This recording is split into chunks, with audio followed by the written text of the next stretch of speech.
made it back. We finished our sampling. Now it's time to process our samples. We've come back to a staging location. So let's begin. All right, so we have our 2 bottles that we've collected from each stream. One, we're going to save for TSS. So you're all good with the first bottle. I'm gonna go ahead and set it aside. Now, we're gonna take the second bottle and divvy it up among our other bottles for different tests. Step 1 before we start doing that is we need to rinse our beaker. So it's been gross out in the streams, and I wanna make sure I'm not cross-contaminating anything. So I'm gonna pour a little bit of sample in, swish it around my beaker. We also want to rinse our syringe in between every single stream. Again, not to cross-contaminate any of those nutrients. So I'm gonna take my syringe in there, kind of submerge the tip, and then I'm gonna pull up. I have some water in here, and we wanna make sure that we pull the syringe all the way out. It's okay if there's some air. I'm just gonna give it a good shake. So that's rinsing the entire syringe, not just part of it. You can go ahead, discard that, the fun part.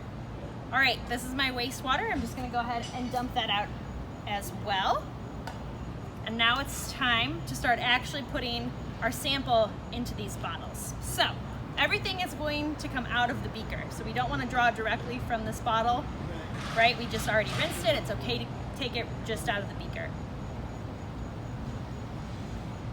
Go ahead, fill that up. Our first bottle is for E. coli. It comes in this really neat, unique bottle. It also has a seal and then a 100 milliliter line. If you can see that. Bug crawling up my leg.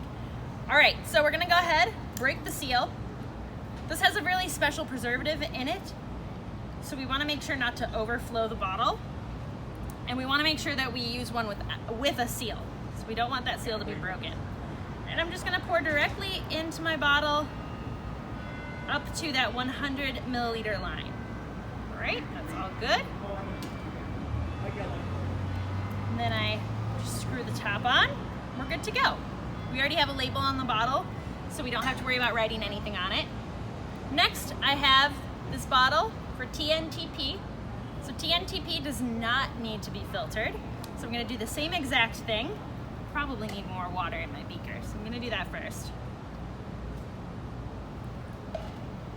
All right, again, this does not need to be filtered, so you can go ahead and just pour directly into the bottle. We're just gonna pour it up to the neck, so it doesn't have to be to the tippy top, but definitely we want to fill the bottle. All right, so I've just, again, filled it up to the neck. That's all good. Put the lid on, set that one aside. All right, our last 2, we have SRP and NO3 and NH3, ammonia nitrate. These both need to be filtered, okay? And if you forget, we have a nice little checklist here.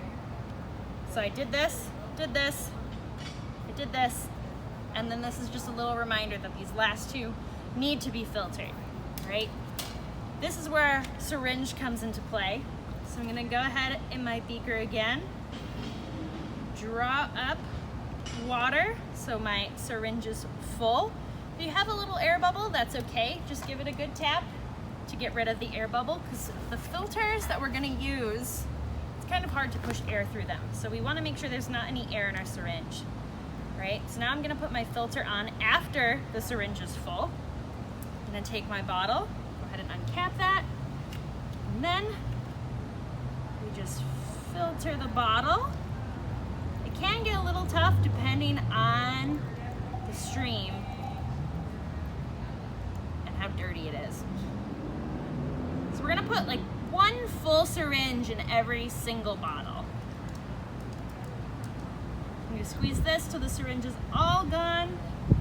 That's, again, pretty much up to the neck. That's good. We have enough water.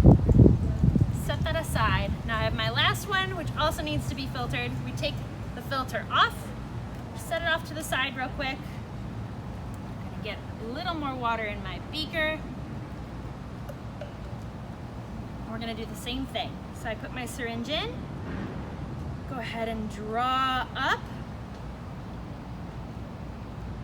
I have a little air bubble this time, so just gonna squirt that out. I put my filter back on. Take my last bottle, and again, filter the water through. So we want a whole syringe in each bottle.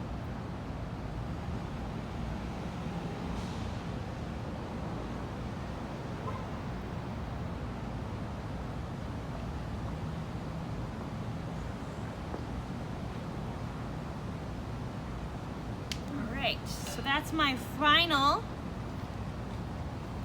filtered sample. I can go ahead and check those off of my list on my data sheet. Last thing we want to do is remove our used filter and go ahead and put that in our dirty filters bag. So we don't want to use a dirty filter from another stream on a different stream. Again, just trying to minimize contamination so all of our results are accurate. You're all good. All right, now that we've finished processing all of our samples for all of our different streams, so all of our bottles are full, it's time to go see your site supervisor, hand in all of your samples, all of your extra equipment, materials, and I just want to take this time to thank you so much for participating in the Lake Monroe Watershed Sampling Blitz.